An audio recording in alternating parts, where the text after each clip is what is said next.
now, Meenakshi. It's 9 o'clock, and as it is quite late from there, so please start. Okay, By ma'am. the time we introduce and do other things, it will be. Okay, ma'am. So we'll start. So I welcome everyone to the fifth talk of FBR today. And as we are seeing, SARS-CoV-2 is a microbe which is really creating so much problems for us. So today's lecture is also with one of the microbe, and that microbe is showing antibiotic resistance. So we'll have that lecture. But before we have that lecture, I will request Professor Natarajan to share some of his experiences of ACBR and FBR. And I can guarantee you, you all are going to smile in this time because Professor Natarajan has got that art to make everyone smile. He has got a very good sense of humor. So over to you, sir. Well, a very good evening to Professor Jose Molina and a very warm welcome and a good morning to everyone present here. I know it's a little early, but I see a few people there, about 40 people. Slowly, as and when, like they wake up, they'll probably will reach about 100 plus, and then most of them would look into the YouTube streaming. So it's a pleasure and an honor to introduce Medical Center for Biomedical Sciences, especially to Professor Molina, and the others, of course, have some idea of our center.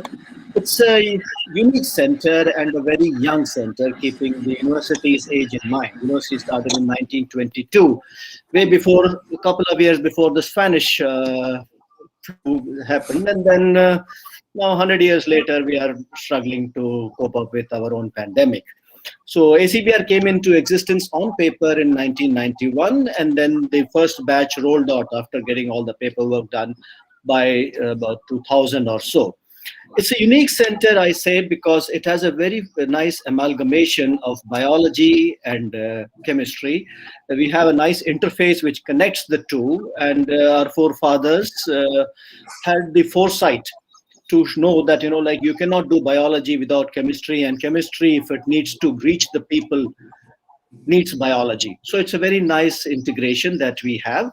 About 50% of the course we teach most of the aspects of biology, like immunology, genetics, cell biology, and human physiology. We cover a lot of human physiology. The focus of the center's research is human health because it's biomedical in nature, and our research focuses on infection, drug discovery, Alzheimer's, Parkinson's. We have a very strong drug discovery platform, and our director, Professor Daman Soloja, is an eminent biotechnologist, honored by the president, no less than the president of India, for developing and commercializing a kit to detect your sexually transmitted disease infection. And she has also now just developed a kit for diagnosing the COVID-19 also, which should get into commercialization. So we are very lucky to have eminent faculty in us. Our students are also very good because they come through a very tough examination conducted at the All India level, and a few years before we used to have an interview and a group discussion, but then that got changed for various reasons.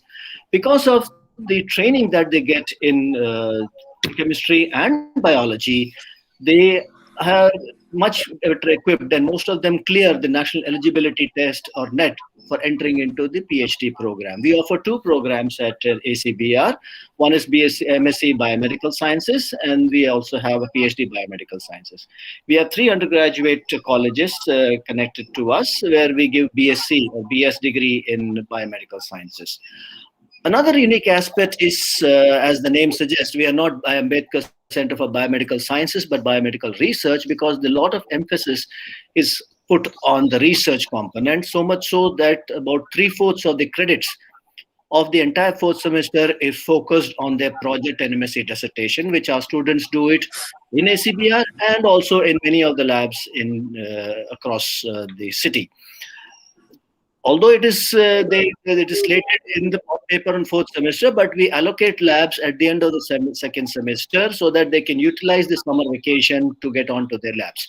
Unfortunately, the last year was washed off because of the COVID pandemic, the lockdowns and severe restrictions.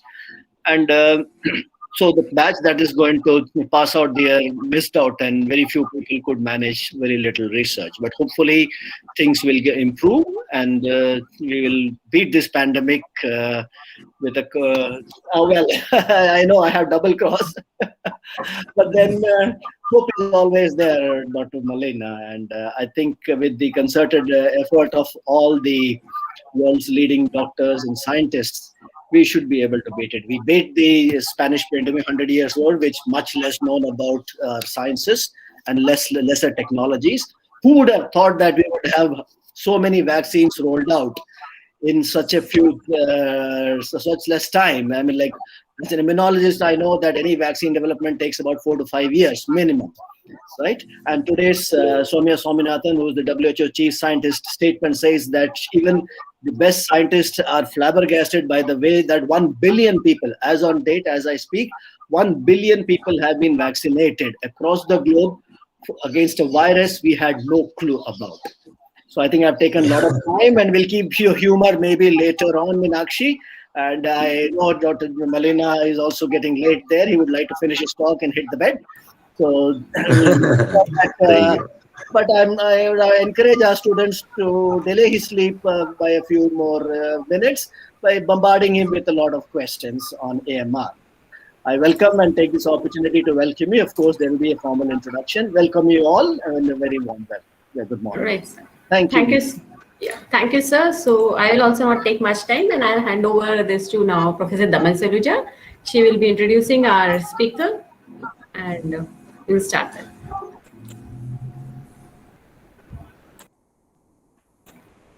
Yes, ma'am, over to you. On behalf of Ambedkar Center and Delhi School of Public Health, I really very warmly welcome Dr. Jose Arturo Molina Mora.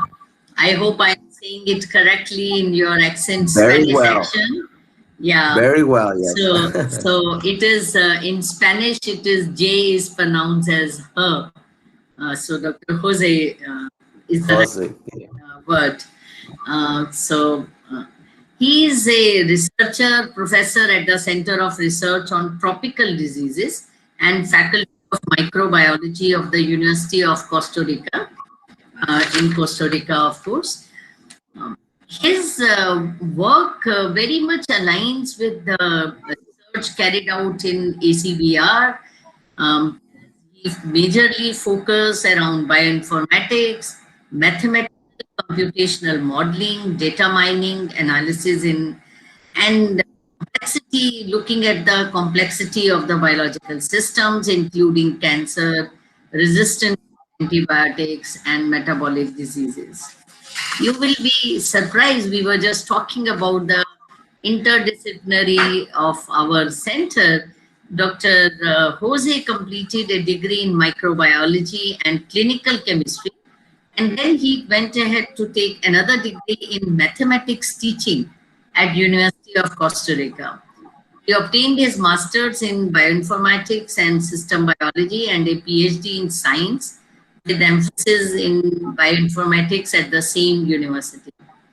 In fact, as a part of his doctoral degree, he was also trained in machine learning at the Informatics School of University of Coruna, Spain, as well as he completed his bioinformatics training at the Human Phenomenon Institute in Shanghai, China. So you can see that he as a system biology, he has trained himself into all the aspects required for developing bioinformatics and system biology. And he is really very well learned for that. He has already more than 150 publications. You will be surprised. I was looking at his biodata. In last 6 years, he has published more than 150 papers. It is amazing. Since 2016, he has about 165 publications to his credit. So with these few words, I really warmly welcome you, Dr. Jose, on behalf of myself as well as my faculty from ACBR and Delhi School of Public Health. Thank you so much for accepting our invitation, especially knowing the time differences. So we look forward to your talk. Thank you. Thank you so much. I'm very, very happy to be with you. Thank you for the words, for the presentation of my profile, and also for the words related to the context that you have in your career. And yes, I'm really, really happy to start this topic with you. I'm going to share the presentation. I will try it right now.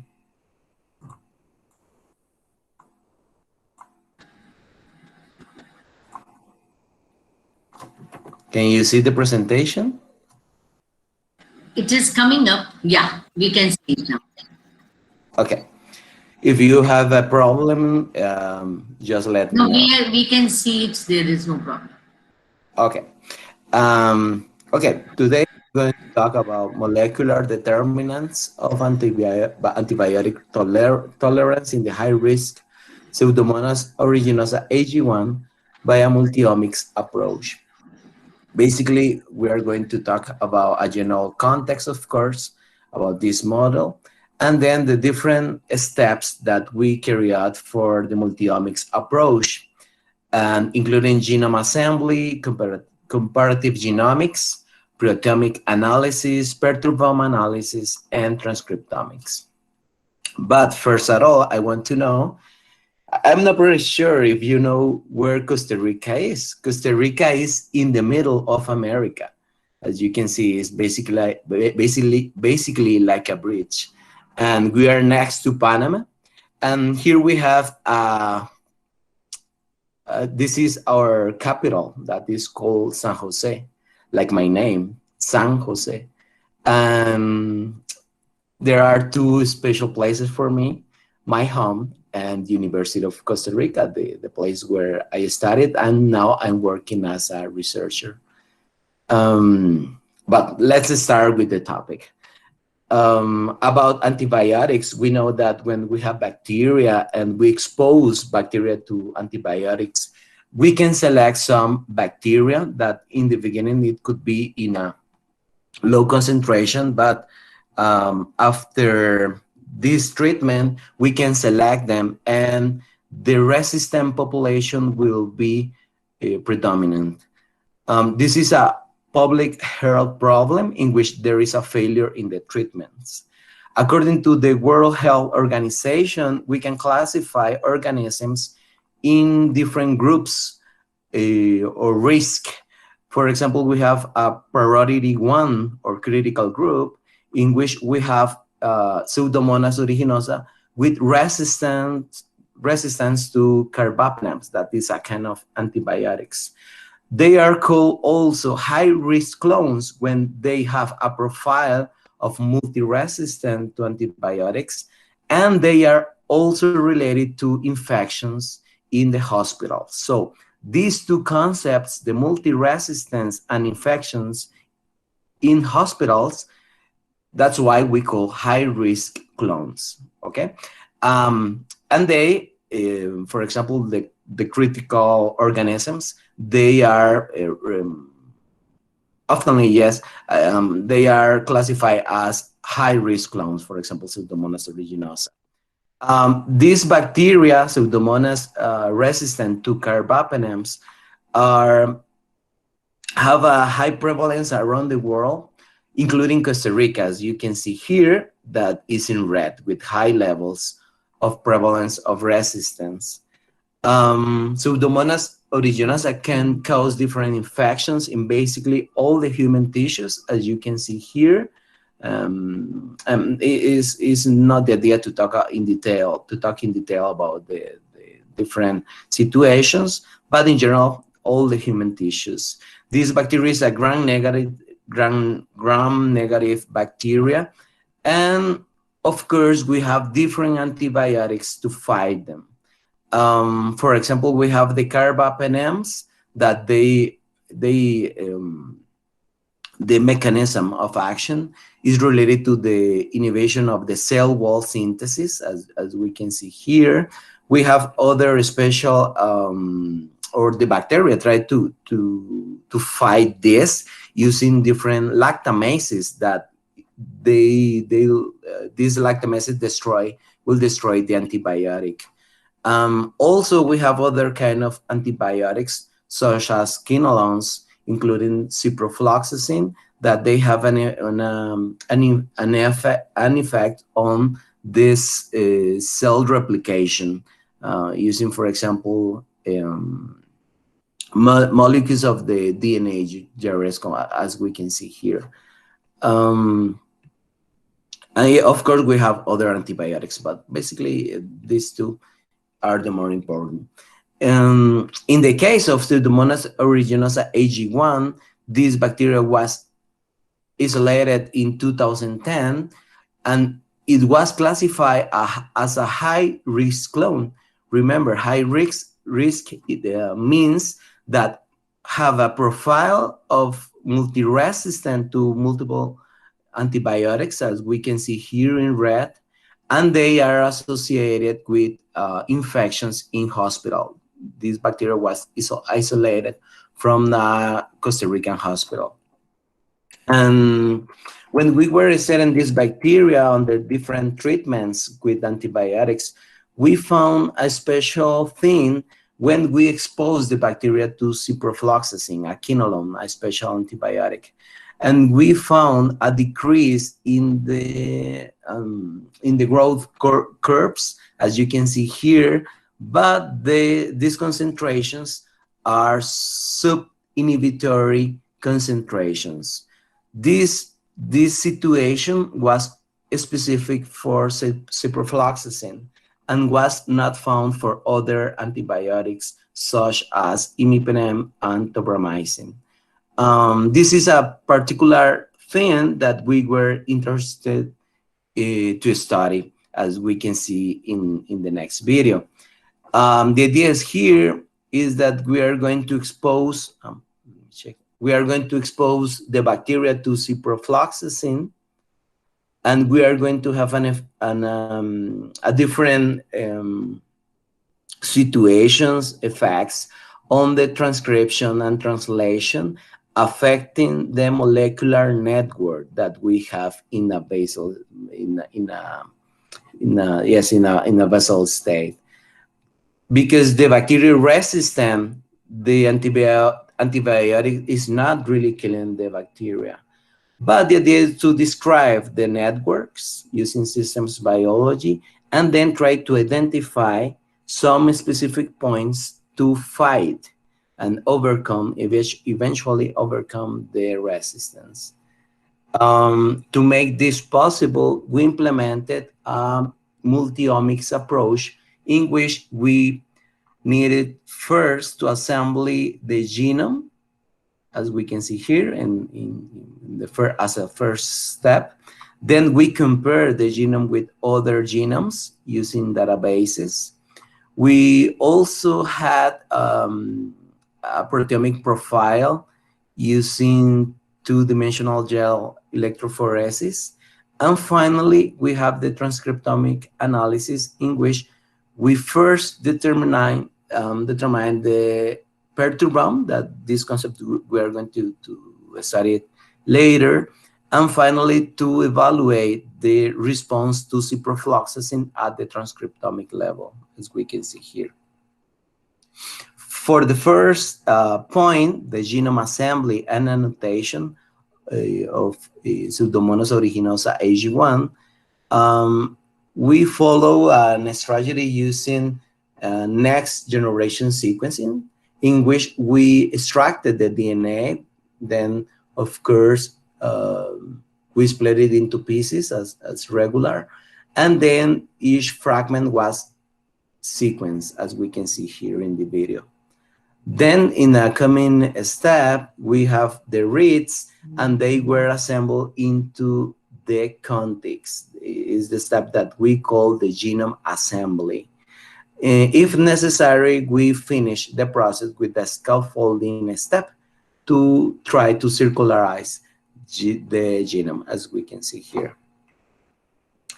In this case, there is a reference genome for Pseudomonas aeruginosa, but we prefer a de novo genome assembly because our previous results demonstrated that we had more than 1 MB of information that was found in this bacteria from Costa Rica, but not found in the reference genome. That's why we prefer the de novo, as we can see here, the de novo strategy was preferred. We compare or we use information of Illumina sequencing and nanopore sequencing with different assemblies, and also we implementing hybrid models using both. Then we compare all the assemblies using different metrics, and finally we select we had a final assembly for our genome. Here we have a representation of the models when we were working with Illumina sequencing. This is another case with Illumina sequencing, but our resolution was improved when we use nanopore, and finally with the hybrid model was possible to get a single sequence of the genome of this bacteria. When we studied the genome, in this case, all the light blue regions here, they completed more than 1 MB of information that was exclusive of this bacteria, was not really found in the reference genome. This point is very important because in these regions we can find two integrons, as we can see here. IM18 and BIM2 are integrons that are specifically found in this bacteria, not in the reference genome. And also in red, we have different viruses that they are living in the bacteria genome. This is a normal process. You can find viruses into the genome of the bacteria, but they are not present in the reference genome again. Also, we identified different determinants, for example, the two integrons, the viruses, the phage, and different antibiotic resistant genes, as suspected, because due to the profile of the bacteria. Also, of course, we found all the virulence factors that usually are found in this bacteria, as we can see in this image. And this work, we compare a total of 13 assemblies and was published in like 1 year ago in Scientific Reports Journal of Nature. And this was a first work related to this strain.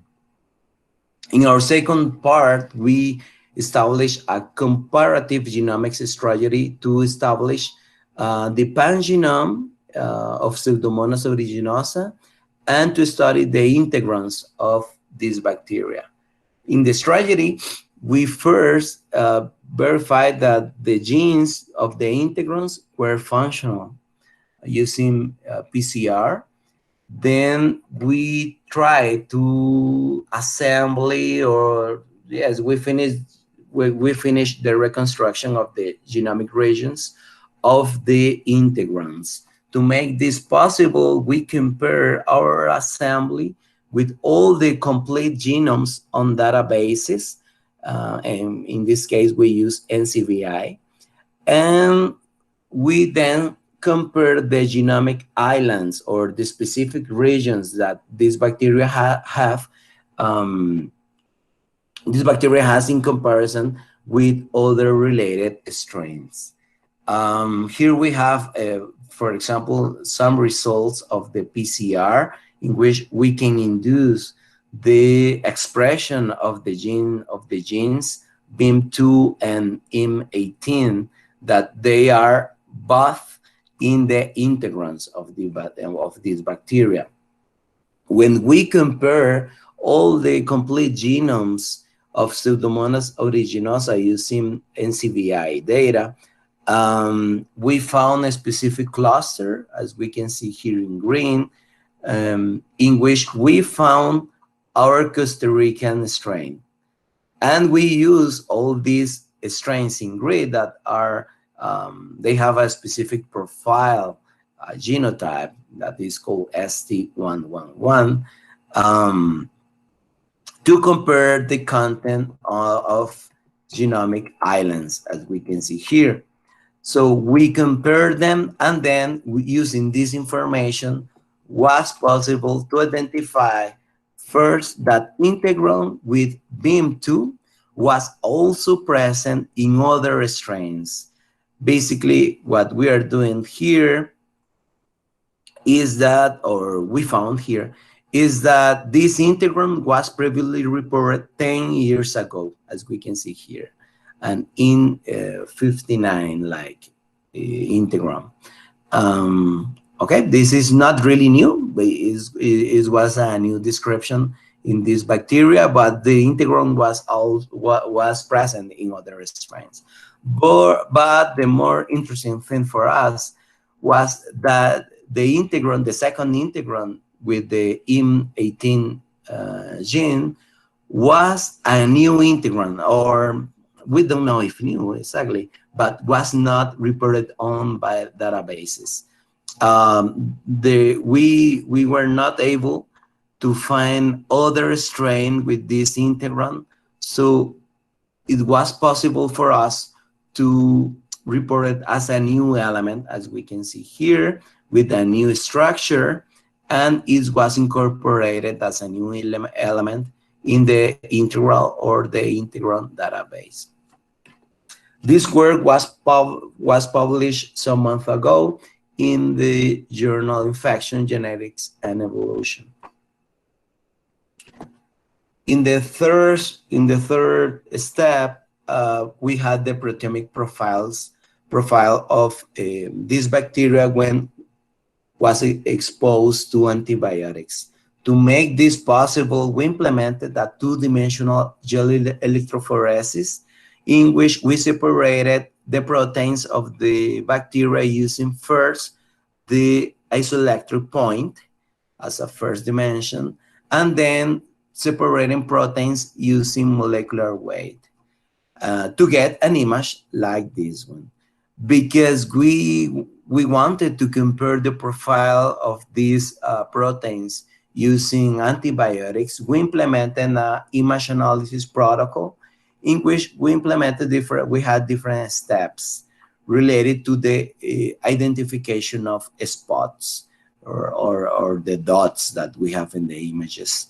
And we compare with the reference protocol. For example, we have these two images. The idea is to recognize the dots, the different dots that we can see here. And we implemented a protocol to identify this, as you can see in these colors. We compare our results with another strategy or another pipeline using a commercial software that is called Melanie, as you can see here, and we compare the resolution of our method. Basically, the problem with the commercial solution is that you need to pay, but in this case, we are using free software, open source software. Then we compare the different, using this strategy, we compare the proteomic profiles of the bacteria when was exposed to different antibiotics. Here we have the control, and then we have the ciprofloxacin and the other two antibiotics we were using in our studies, tobramycin and imipenem. And this protocol was published in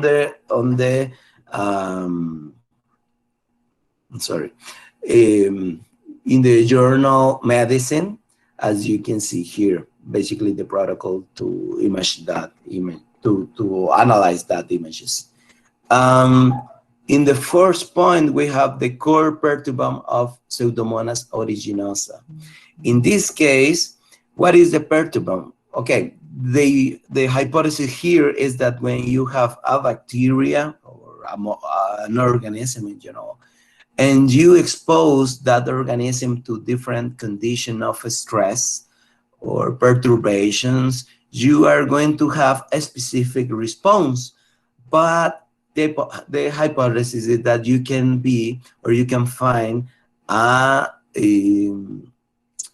some genes that are expressed always independently of the perturbation. Is something that we call the core response or the central response.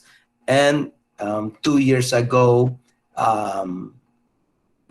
a researcher called this as the perturbome. That is basically the response that is shared by all the responses to different perturbations. That's the term, perturbome.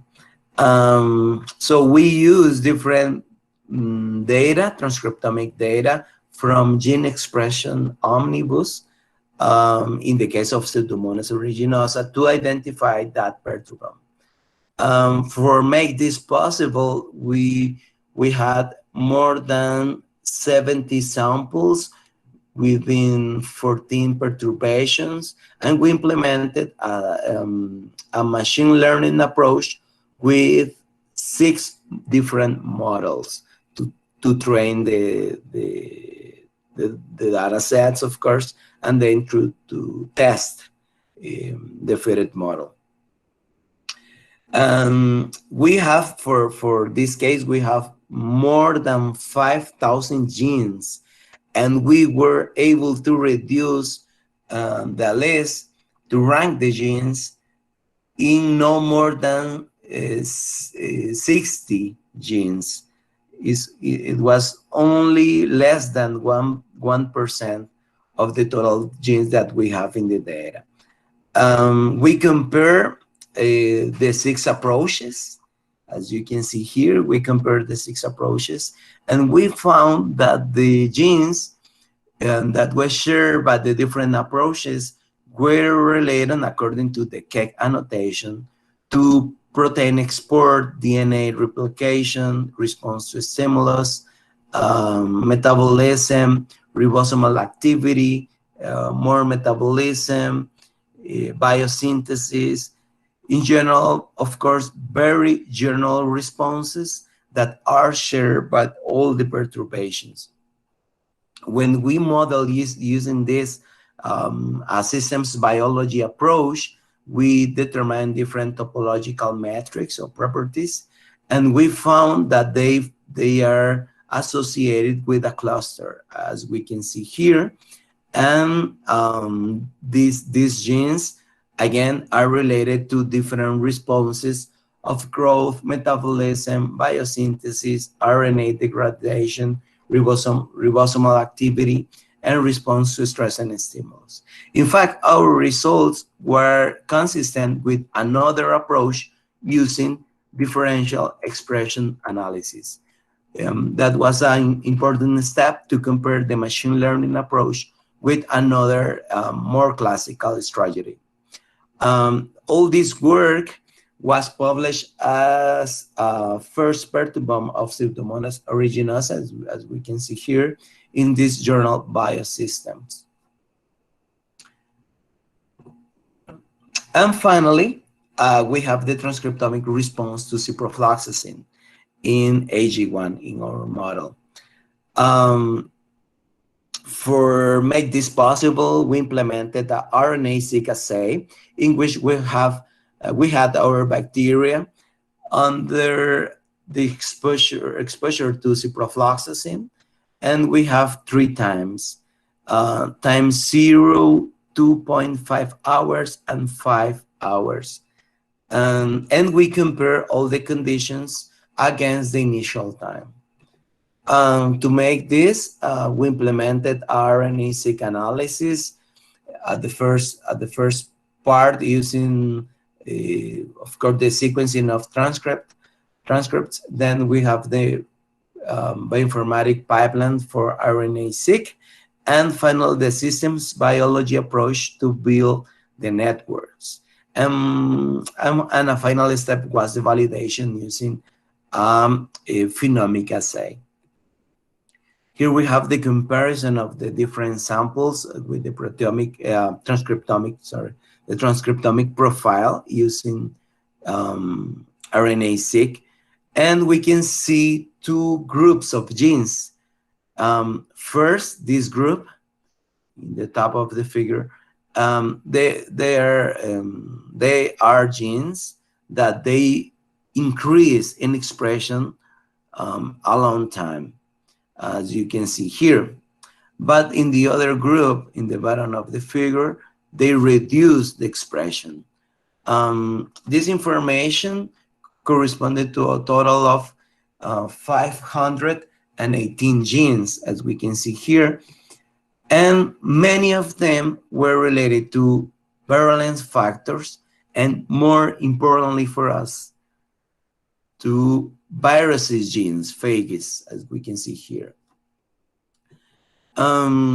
Using the information of these differential expressed genes, we build this first interactome or network, but the problem here is that we found 44% of genes that were not connected because they were based on databases, as we can see here. So we implemented a second approach using a co-expression analysis. In this case, we reduced the no connections to only 14%, as we can see here. So we describe a final interactome using the two models, and we found this.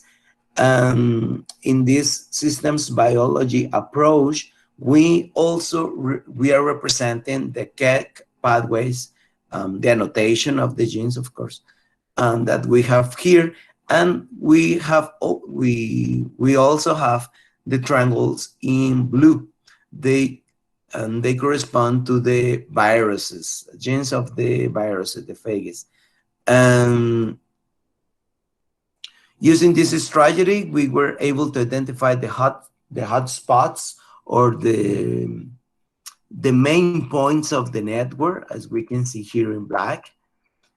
And we were able to identify that all the genes that are here in the cycle, they correspond to the pathways of the core perturbome of the previous step, because they are related to biosynthesis, metabolism, ribosomal activity, RNA degradation, as you can see here. This is something that are also present in other perturbations. For example, in other antibiotics, other chemical compounds, etc. But in this case, we were very surprised because the triangles in blue, the phages or the viruses, they were not present in the core perturbome. So we have exclusive response in this case with the viruses. It was a very important result for us because we could relate that phenomena with the case of the ciprofloxacin. Remember, in the beginning, I was talking about that using ciprofloxacin, they were a reduction of the growth curves, as we can see here, for low concentrations of the antibiotic. But this situation was exclusive of ciprofloxacin. So with these results of the viruses, we were able to verify that ciprofloxacin, as we increase the concentration of the antibiotics, the viruses were induced, and when the viruses are induced, they kill the bacteria. And that's and the situation is that the reduction of the growth curves are associated with the antibiotic. Here we have an example the assay that we run. I'm not pretty sure about the resolution, if you can see here, but we have different spots of the phages or the viruses when they are induced. So here we have the comparison. For example, for ciprofloxacin, we have the reduction of the curves as the viruses are induced. So we are saying that this reduction is not because the ciprofloxacin is killing the bacteria, because the bacteria is resistant to ciprofloxacin. We say that ciprofloxacin induced the viruses, the phages, and this is calling the bacteria. That's why we have the reduction. This phenomenon was specific for ciprofloxacin because we didn't see that for imipenem, as we can see here, no effects in the growth curves and the induction of the phages or the viruses, and the same for tobramycin, another antibiotic. So basically, what we have here is that ciprofloxacin, when we expose the bacteria to ciprofloxacin, we are affecting the replication and expression of genes with a general stress response, including different pathways of ribosomal activity, metabolism, and virulence factors. And they can be related as part of the protobomb. But we also have an exclusive response in which we have the viruses that they are induced, and it was interesting for us to identify that they were responsible for the killing of the bacteria. And this work was also published in Scientific Reports Journal, and it was basically about this topic of the transcriptomic analysis. So to have a final view of the work that we did, first we assembled the genome of this bacteria using the novice tragedy, and then we compared the genome with other completed genomes to identify or to describe the architecture of the integrons. And then we compared the proteomic profiles to have a view of the expression of the genes in the case of the bacteria when exposed to different antibiotics. And then we determined the protobomb. And these two steps were very important to identify the exclusive response to ciprofloxacin in our model, to identify that the phages or the genes of the viruses were responsible of the decrease in the growth curves, as we demonstrated with the phenomic assay. So basically, is the topic or the thing that we have been doing for the last 5 years in this project. All of them as part of different result of different contributions of the many people. And finally, I would like to say that many of the analysis that we implemented for Pseudomonas aeruginosa, now during the pandemics, we implemented as a part of the SARS-CoV-2 genomic surveillance in Costa Rica with this paper that I know the talk is not about coronavirus, but all the knowledge that we had in the previous work, the previous works, we implemented now in this project for SARS-CoV-2, and this work is related of the identification of specific mutations in Costa Rica of this virus, and of course trying to identify or to describe the situation in our country. Finally, I would like to thank to all the people that were implicated in this project. Of course, University of Costa Rica, Faculty of Microbiology, the place where I'm working as a researcher, my supervisors, many people that are related to different assays or the management of the projects and other stuff, and my colleagues that are working with me in the different projects and steps in the wet and the dry lab. Also to the partners in Spain and China, in which I share different internships related to machine learning and bioinformatics. And of course, to you, I'm not pretty sure about the pronunciation of the names, but first to Ravikant Sharma, that Thank you, was Dr. the Jose. Thanks a contact. lot. Yes, okay. It was the contact for this this talk, and we have been in touch for a long time talking about bioinformatics and other topics, and also to the group, the Ambedkar Center for Biomedical Research and Delhi School of Public Health, and all of you, of course, thank you very much. And I'm ready for the question, but finally, to recap, we have an expression that is pure life, um, that we use for everything. So if you want to say hello, goodbye, thank you, as a question, you say pura vida. So as you can see here. So pura vida, thank you so much. And I'm ready for the questions. Thank you so much for this excellent talk. And some of our new faculties have actually started system biology, and so I'm sure this will be very motivating for them to get into how they can contribute using multi-omics approach. That was a wonderful talk.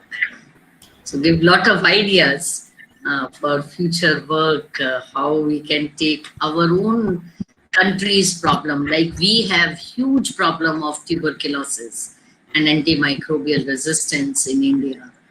And that is working, and people are looking for novel mutations that have resulted in MDR and XDR in tuberculosis. So several approaches are being taken up by various investigating labs. So let's hope we come out with something as beautiful as you have found for Pseudomonas. So over to the organizers for the next step, Dr. Aparna and Dr. Meenakshi. Thank you, Dr. Thank you once again. Thank you, Dr. Molina, for a nice talk. Before I start reading the questions from students, I have 3 questions. Okay. First question is the 2 integrons that you have identified. So what is the physiological relevance of those integrons? Because initially WIM2 was identified and the novel you have identified is the IMP8, if I remember correctly.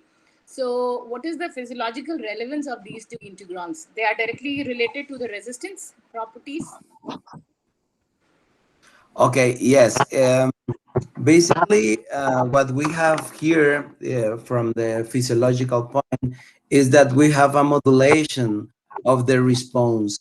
And the idea in the next step that we didn't cover here is to, for example, we can manipulate the network. So, for example, we can use biotechnology to create, for example, a knockdown or a knockout for a specific thing. I'm going to show. Are you attending the presentation, right?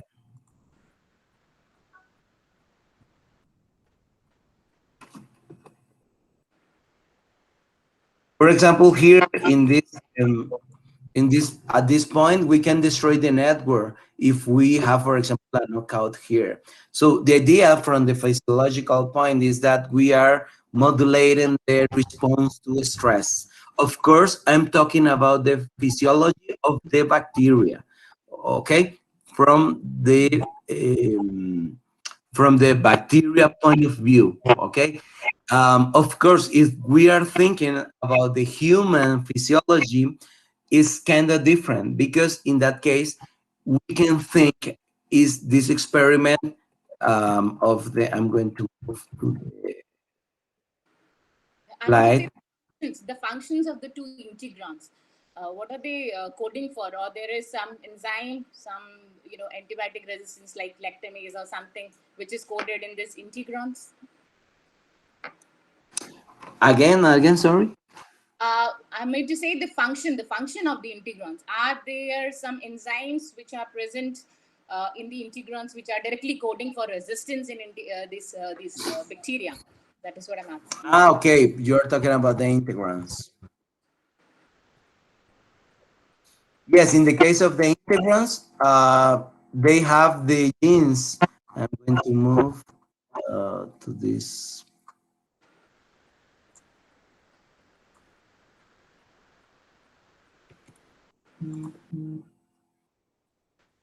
Let me try again.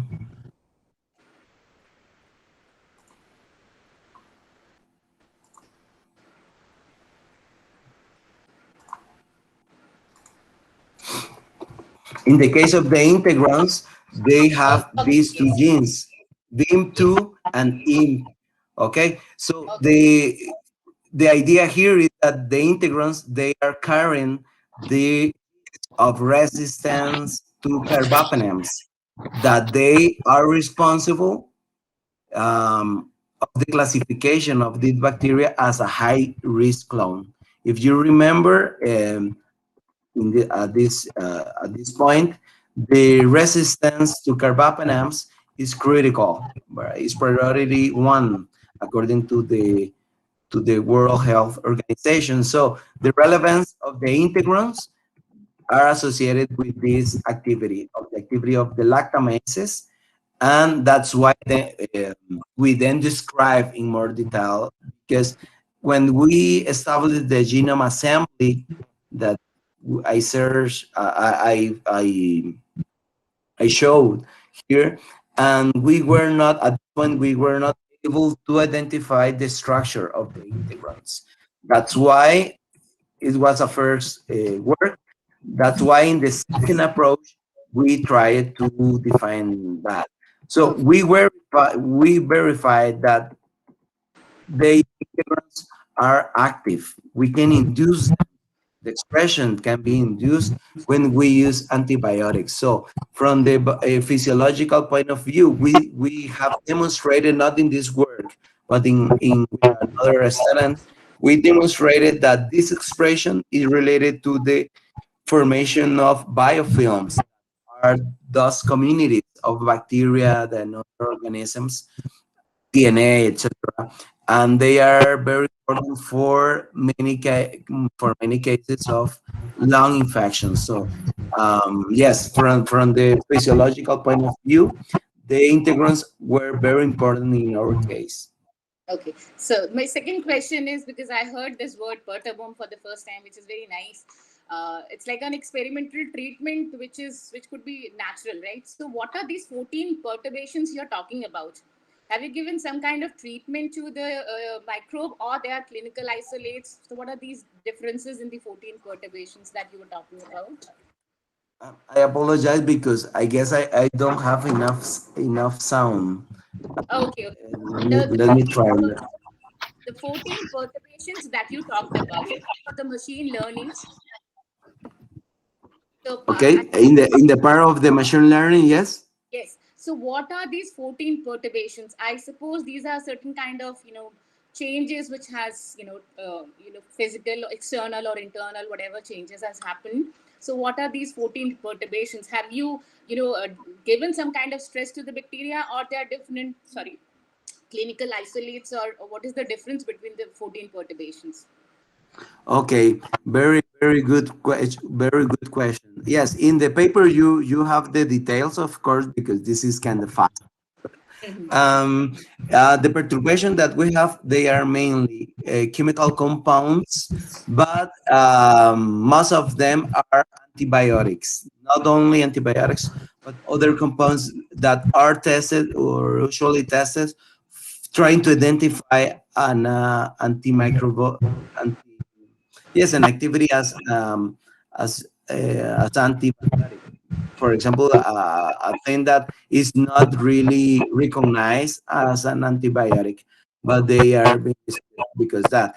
In other cases, we can find perturbation, for example, heat or in the case of Pseudomonas that we can find in different parts of the world. Sometimes we have comparisons using different isolations. For example, if they were isolated from lungs or from the skin or from. But in our case, with the perturbations, were chemical compounds, including most of them antibiotics. Thank you, Dr. Molina. One last question. This is related to the RNA sequencing. So when you do the analysis, Okay. which software you're using for analysis? Which software? Yeah, for differential expression. Okay, very good question, because as you know, the bacteria have a different composition of genes as we have in eukaryotic models. So we had a specific software, all of them in Unix command line, of course, that it's called Edge Pro. Yeah, maybe I can. And the sequencing was on Illumina platform or something else? Yes, it was Illumina, yes. But here, are you? You can see my. Okay. Yes, yes, we can Yes. see at Pro. Okay. Okay.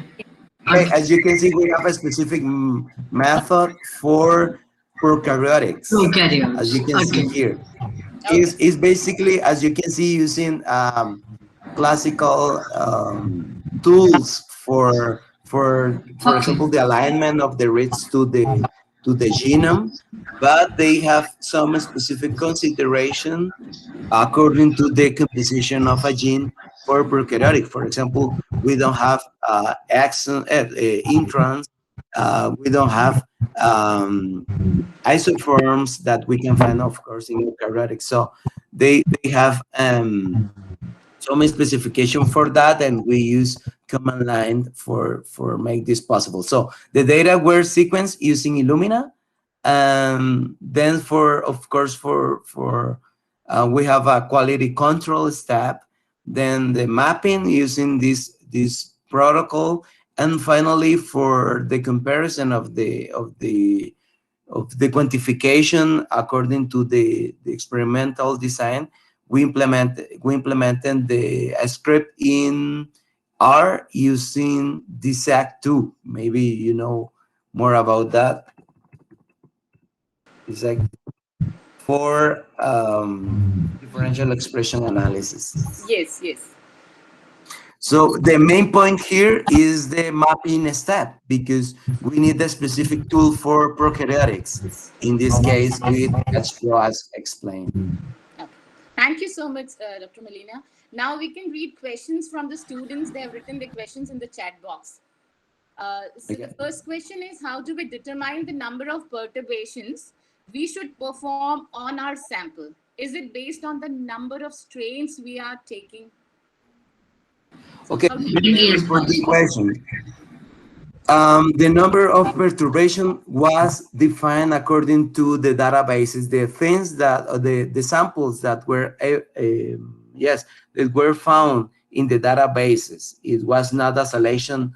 For example, we started with more than 1,000 samples, but many of them, for example, they didn't have an control, or they were different strains. We use the reference strain, just that, because we need to make sure that the samples were we were able or not to make the comparison. So when we needed to decide this, we use the reference genome for that, the reference strain that is called PAL1, And using that information that we needed a control, it must be a chemical compound, the same strain. And after all that selection, we were able to select only 71 or 72 samples.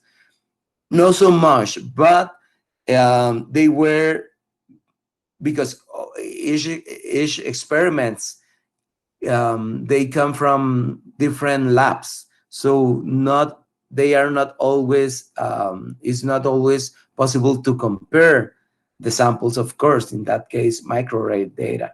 So that's why we reduce completely the list, and that's why we have that number. It's not because we wanted 72 or 71, I don't remember exactly, because on databases there are more than 1,000. But to make the comparison, it was the way. That's why we have that number. Yeah, we have another question, sir. The partial pathway lateral gene transfer in Pseudomonas aeruginosa is responsible for the production of the Pseudomonas quinolone signal, PQS, which acts as a virulence factor and gives the pathogen its virulence. So can this PQS be a good target for developing antibiotic against it? Yes, in fact, when we were studying ciprofloxacin, we found not so many genes, but some specific genes related to quantum sensing and the response. And we didn't study it in detail because they were not so many, but yes, they can be used as part of the response to describe and to fight eventually their response to or to describe and try to fight the resistance. In our case, because we were identifying the viruses that they were expressed after the treatment with the antibiotic, we are thinking in another strategy, using not exactly the quinolone response, for example, the quorum sensing or biofilms, but using, in this case, the phage therapy. In that case, we can use, or we can induce the expression of the viruses and destroy the bacteria, because that not, of course, we can try other strategies using the response, for example, for quorum sensing, biofilms, other virulence factors. But in this case, we are focused on the phages, because the expression and the results we have here is not part of this presentation, but we implemented a mirroring model. We have mice, and we treat them with, well, with first we did the infection with Pseudomonas aeruginosa, and then we added ciprofloxacin. We know from the lab that the bacteria resistant to ciprofloxacin, but when we compare the mice that were treated with ciprofloxacin, the mortality was reduced. And this is telling us that the application of ciprofloxacin is working. We quantified the viruses in different organs, including the liver, I don't remember well, the liver, the spleen, the something else. And we found a lot of bacteria in the case without the treatment with the antibiotic. Then we have the case with the antibiotic, with a reduction of the bacteria in organs, with an increase of the phages that were found in the organs. So basically, what I'm saying, that the result that I presented here can be translated into a mirroring model in which we can have a reduction of the mortality. But this is part of another work of another student, and that's why, because we hadn't published that. We are working in that. That's why they are not here. But yes, we are focused on that at this point with the phages and not with the other responses that, of course, can be used to fight antibiotics, the resistance to antibiotics. Okay, Dr. Ho, there's a related question. Student is asking, does phages increase was observed at different time or only at different concentrations of ciprofloxacin? Because time can also might play a role irrespective of antibiotic. Very, very good question. Yes, we implemented different for the standardization of the protocol. We implemented different points. In the paper, you can see the details of that. For example, we knew that the phages were assembled around 5 hours after the infection. We that's why, if you remember, in the RNA-seq, the final point was 5 hours. That's why we selected 5, because we know that the phages are assembled. They started to be assembled as 5 hours. So when we compare the phages by time, we demonstrated that they were not recognized, or we didn't see phages in the time before 5 hours. That's why we decided to use that point for the RNA-seq. And yes, we have an infection of the time, of course. We started around, I'm not remember very well, but I guess 1 hour, 2 hour, each hour, and we identified that 5 hour was the minimal point in which we were able to identify the phages. Okay, now Dr. Ho's one question is from our faculty member, Dr. Sanjay. He's asking, could you identify mutations in any specific proteins in this bacteria upon the particular drug resistance?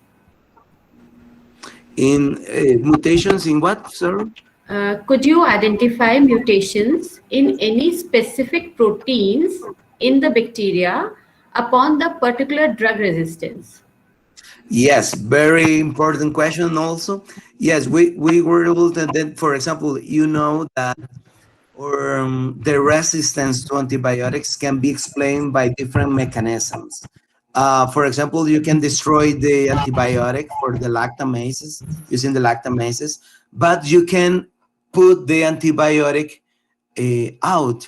In that case, we found some efflux bumps that were mutated, and they can explain the activity or different activity of antibiotic, or also porins that are that channels that let the antibiotics to enter to the cell. So that mutations, we found them, but we didn't study them in detail.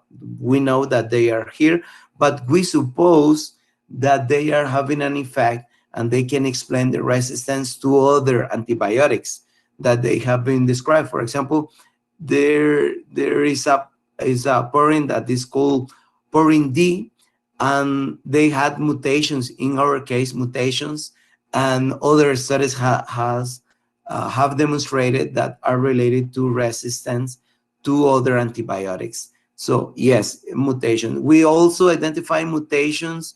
One of the mechanisms for tobramycin, tobramycin, for example, are mutations in the target gene or the target protein in which the antibiotics is working. And yes, we identify mutations for the case of the quinolones, for tobramycin, and others I don't remember very well, but yes, we identify mutations for related to genes of resistance to antibiotics. Yes, so Dr. Ho's just one last question just now popped up. So the same student, she is asking, does after 5-hour exposure, phages reach a saturation after ciprofloxacin treatment compared to other antibiotics in which no change was observed? The comparison, do you mean? Yeah, she is asking that after 5 hours of exposure, does phages Mhm. reach a saturation for ciprofloxacin treatment as compared to other antibiotics where no change was Mm, observed?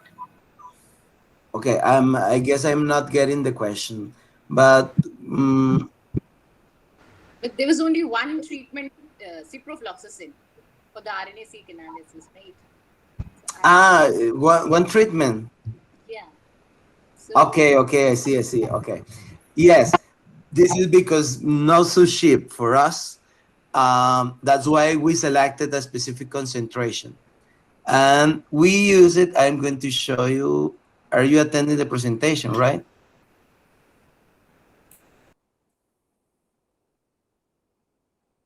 I will show. I will show here.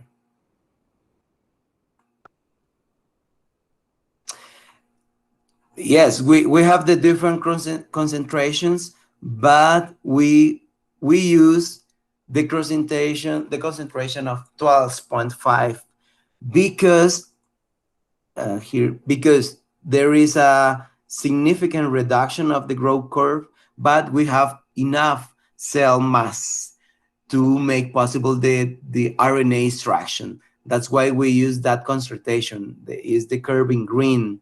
So we did the extraction using this point, 12.5, and it was done with only that concentration because we didn't have enough money to sequence the whole concentrations. But we think that it was a good selection because it was possible to identify the expression of the genes, and including the case of the time in which we, as explained before, we had the expression of the phages, the assembly of the phages of time 5 hours. I'm going to show yeah, here. Dr. Melina has That's already why. answered questions. Dr. Urmi's question has been answered.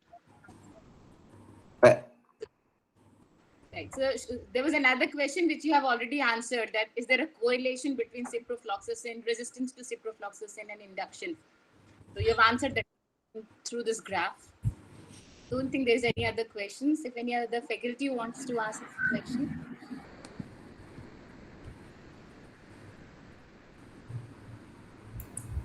Yes, Dr. Urmi, you can ask yourself. You have raised your hand. I need to be muted.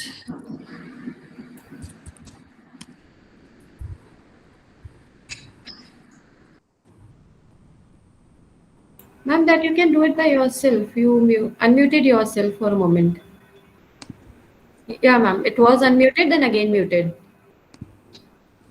I don't know what's the problem. Ma'am, it is just for a second you are being unmuted. Some problem at your end.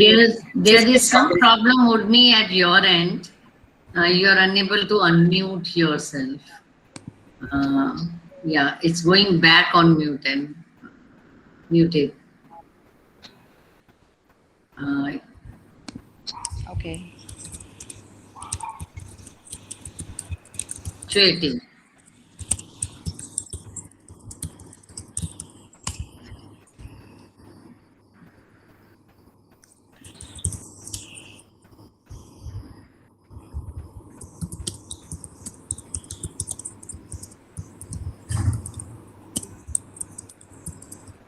Okay, so Dr. Urmi is saying she will send an email to you asking her question. There is some problem at her end in her computer. So maybe she will send you an email and discuss more. She works on phages and tuberculosis, working on developing and finding out more. Um, as I was just telling you, MDR is a big problem in tuberculosis, and especially in India, we have a lot of tuberculosis infection. So they are doing phage dependent, trying to find out understanding the resistance as well as finding novel ways to overcome the resistance. So she will send you an email, probably discuss Right. with you at a later point. Right. Now So I if can there see the question that are, I didn't know that the question were in the chat. Because now I see the final question that they were talking the correlation between the mechanism of resistance and the induction. Very, very good question because I didn't respond, I guess. Um, yes, there is a relation. Um, Here I have the presentation. It's basically here. I didn't explain in detail because the time, but you have a repressor that if I don't know if you know the SOS response, and yeah, that is yeah, the response to stress. So they have a repressor. To active the response, we need reg-A, is a protein, and this repressor is then eliminated. The same process is repeated for the repressor of the genes, and there is a relationship between the expression, or no, not expression, the mechanism of action of ciprofloxacin, because when induced the DNA damage, they induce reg-A, and that protein, reg-A, eliminates the repressor of the phages and induce the phages. Yes, there is a mechanism in relationship between the damage of the ciprofloxacin, that is the mechanism of action of the antibiotic, and the induction of the phages. I guess is a better response for the question. yes, that's very very interesting point to see. Yeah.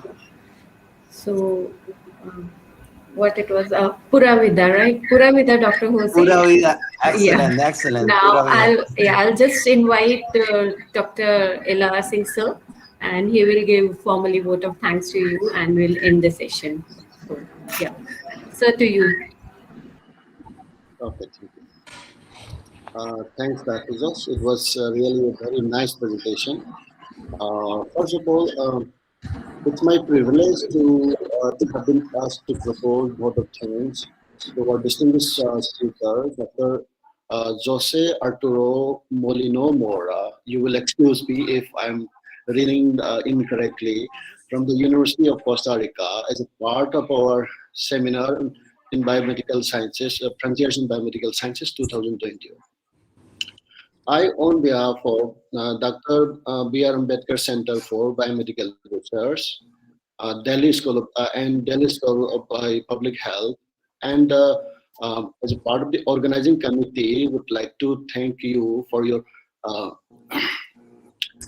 for kindly enlightening on the topic molecular determinants of antibiotic resistance in Costa Rican Pseudomonas aeruginosa AG1 by multi-omic approach. Indeed, your lecture was full of knowledge and the many interesting data regarding the antibiotic resistance against the bacteria have been shared. It also gave deep insights into the topic and also revealed many interesting facts. The point where Dr. Mora told us about the molecular determinants was really informative. I am pretty sure that the precise knowledge that Dr. Mora gave us will definitely benefit our students and help us in our future studies. Once again, I would like to thank Dr. Mora for kindly taking out time from his busy schedule and enlightening with his knowledge. Thank you. Thank you very much. I'm very honored for the space that you gave me, and thank you so much. I'm very very happy to share with you the first time talking to To India, India. but we hope that not the last one. No, this will No, no, definitely. This will definitely. not. This is very interesting, actually. You know, Yeah. I think your webinars have really made it possible to invite speakers from other countries.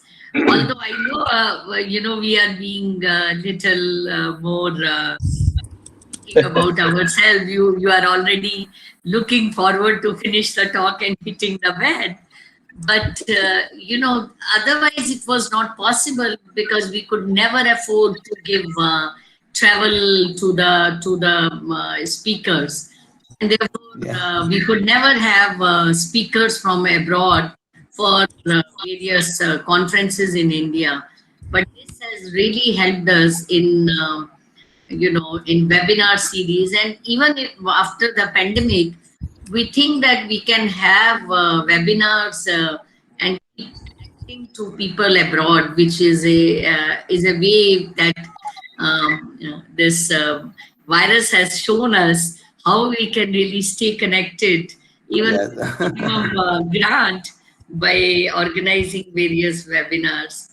I'm really grateful to you, Dr. Jose, for making it possible to give a talk, and thank you to Ravikant for Thanks to you, ma'am. Thanks to you, ma'am. connecting us with you and for such a wonderful talk.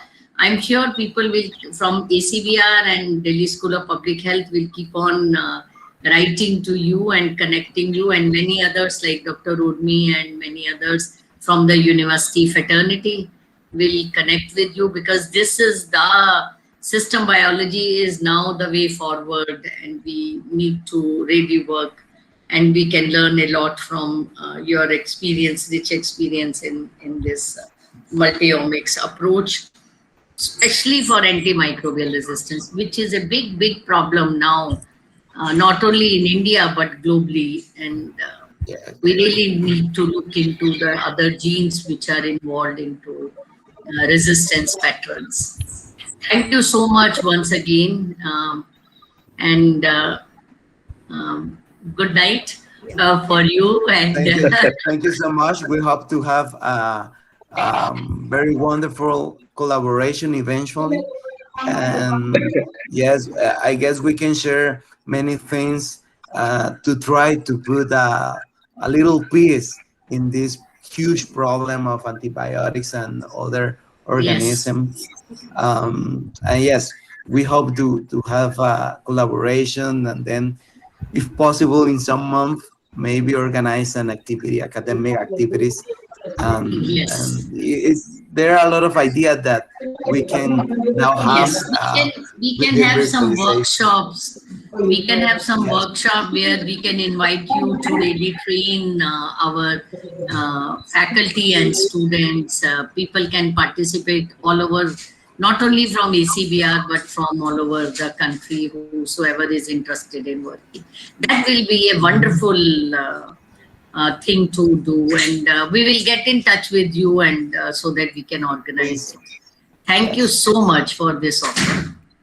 Thank you, Dr. Jose. And not only scientific talk, you have taught all our students one good word. They all are writing Pura Vida again and again. So thank you for that. So next time, Great, pura whenever we are, vida. Thank you. next Pura time, vida. whenever we'll meet, we'll like to learn some more new words. We are open to Yes. that as well. Great, great. Pura Vida. You can search on Google and you will find what pura vida means. Okay. Yes. Everything, everything. Hi, goodbye, thank you. When you Thank are you. hungry, when you're, yeah. Yeah. Thank you so much. Okay, I think that we're ready. Then finally again, and I hope to see you soon.